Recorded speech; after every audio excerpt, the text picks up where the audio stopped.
So I learned today that stuffed cookies originated from Levain Bakery in New York City. It's a really good tidbit to know, and whenever I'm around New York next time, I would love to make a visit. Welcome to part 2 of stuffed cookies, and today we're just gonna have fun with decorating our stuffed cookies. In part 1, I went through complete details on how to get the perfect dough ready for stuffed cookies. Also, let me talk to you today about what happens if your dough becomes too dry and starts to crumble as you're assembling it. And let me know in the comment section down below, what are your biggest challenges while baking cookies? Now, the polls have spoken and everybody wanted to see the Nutella sprinkle cookie. So let's first start by decorating that cookie. So I've already taken the steps as we went through in part 1 with having one portion of our stuffed cookie dough flattened, stuffed with our frozen bit of Nutella, and then covered with the second flattened portion. Now just go ahead and seal it and roll it into a ball by tossing it from one hand to the other, and you are ready to start topping. Now to top this, what I'm going to do is just mop up a bunch of sprinkles so that it sticks onto that cookie dough. Then I'll just put that on my baking sheet and make a few indents where I plan to add some chocolate chips. That's going to add a really nice touch to the top. So just add chocolate chunks or chocolate chips, and you can use whatever variety you want. I'm just using some semi-sweet. And that's all you have to do to prep up the Nutella sprinkle. Simple and sweet. Now the next one is one of my favorites, which is the Oreo stuffed cookie. So you guessed it, in this one we'll put an Oreo cookie on the flattened portion of our stuffed cookie dough and then cover it with the second portion.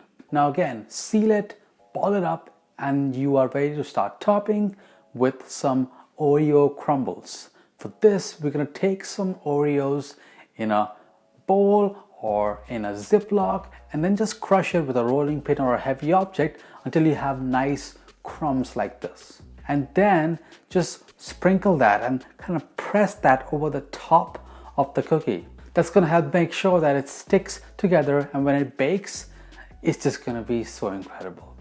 And that's how you make the second cookie, the Oreo stuffed cookie. Now for the third one, we're going to do a Reese peanut butter cup cookie.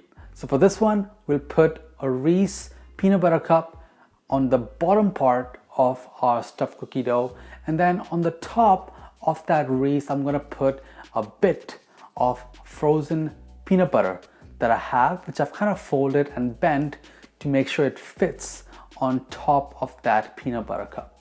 And then once I've sealed it and formed it into a nice ball, top it with some milk and white chocolate chips.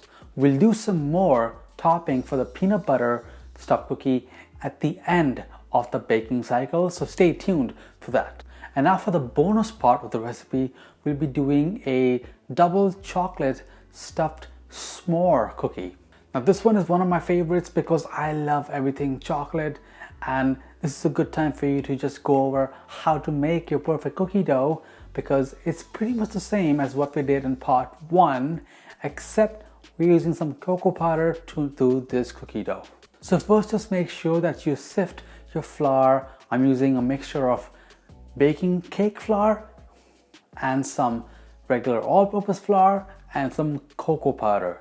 Just make sure you sift all of it, transfer it to a bowl, and then we can start making the actual dough. So in my KitchenAid mixer here, I'm gonna add in some of my white sugar, brown sugar, and then a stick of butter, and then just whip it until it resembles peanut butter.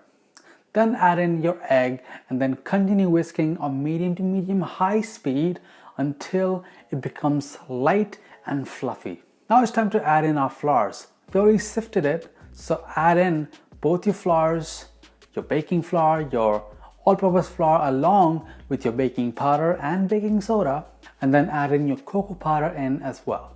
Continue mixing until you start to form a dough. Now the consistency of the dough is what matters the most at this stage.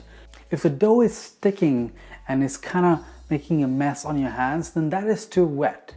But if it doesn't feel moist, and when you try to form a ball, it feels kind of hard, then that is going too far. That's too dry. So you want to make sure that it's really soft and pliable. When you press it, it should just go in, but it should not stick on your hands. That's the perfect consistency. Now, what can you do if you do end up adding extra flour because you thought it was too wet when it wasn't? Well, that did happen to me while I was testing the recipe, and what you need to do then is, in small increments, start by adding some more of the liquids from this recipe. So that's going to be your butter or your eggs or a combination of both. So I started by adding about a teaspoon of egg whites and then a teaspoon of butter, and then continue just doing it and mixing it gently. Use your hands if you have to, because the natural oils from your hands will help compared to the mixer beating that dough together. Once the dough has come together, then add in your chocolate chips. I'm using a combination of white chocolate chips and regular semi-sweet chocolate chips. Mix that until it all combines together, and once you have a dough that looks kind of like this, then you are ready to start forming these into your portions. So let's finish making these portions and then just let these chill in the fridge for at least 15 to 20 minutes. In the meanwhile, we can preheat the oven to 375 Fahrenheit, and I'm gonna put in my first 3 stuffed cookies in to bake. But I'm gonna show it to you at the end when our double chocolate cookie is done as well. So it has chilled enough, and now it's time to stuff it up. So I'm gonna use some graham crackers, marshmallow, and some chocolate to create our s'mores that's gonna be stuffed inside that cookie. So again, you need 2 portions for 1 cookie.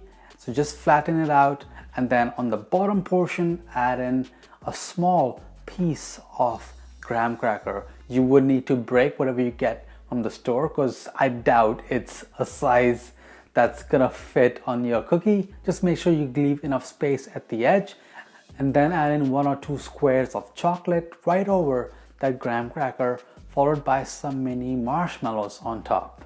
Then cover that with another portion of your broken off, shaped up graham cracker before you top it up with the top portion of the cookie. Then just lightly pinch the sides to create a seal, and then ball it up with the palms of your hands and toss from one hand to the other until it forms a nice and smooth ball. Do the same with the remaining portions as well. Now just arrange these on your baking sheet. Make sure you leave some gap, and then bake this at 375 Fahrenheit. Now for all of these cookies, the baking process remains the same. You want to bake these for between 12 to 15 minutes, and then you let them rest on the baking sheet for about 10 or so minutes, and then you finally transfer it onto a wire rack to completely cool down. But for the double chocolate stuffed cookies, when they're about a minute or so out from being taken out of the oven, then you want to top it off with some marshmallows, and I'm also gonna crush some graham crackers, and we'll sprinkle that over the marshmallows as well. So then when you put it back in the oven to finish cooking, by the time you take it out, the marshmallow is gonna be nice and soft, nice and gooey, and it won't have any of the browning that makes the marshmallow kind of hard and ruins the s'more texture from the marshmallow itself. And here they are. Here's what you've been waiting for. But before I show you everything in all its glory, let's finish off the Reese peanut butter cookie first. Now I'm gonna finish these by adding some almond butter over the top. You can use peanut butter too, but I just like the flavor of the almond butter with this cookie.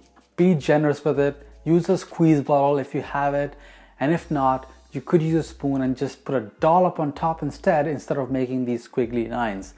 And there you go. I hope this was worth the wait, and this is gonna be so easy. That's what the goal of this channel is, to make these tough looking concepts easy and approachable for all of you, and I hope you really enjoy and find it easy to follow as well. Let me know in the comment section down below which one of these cookies look the best to you. Which one are you most likely to make?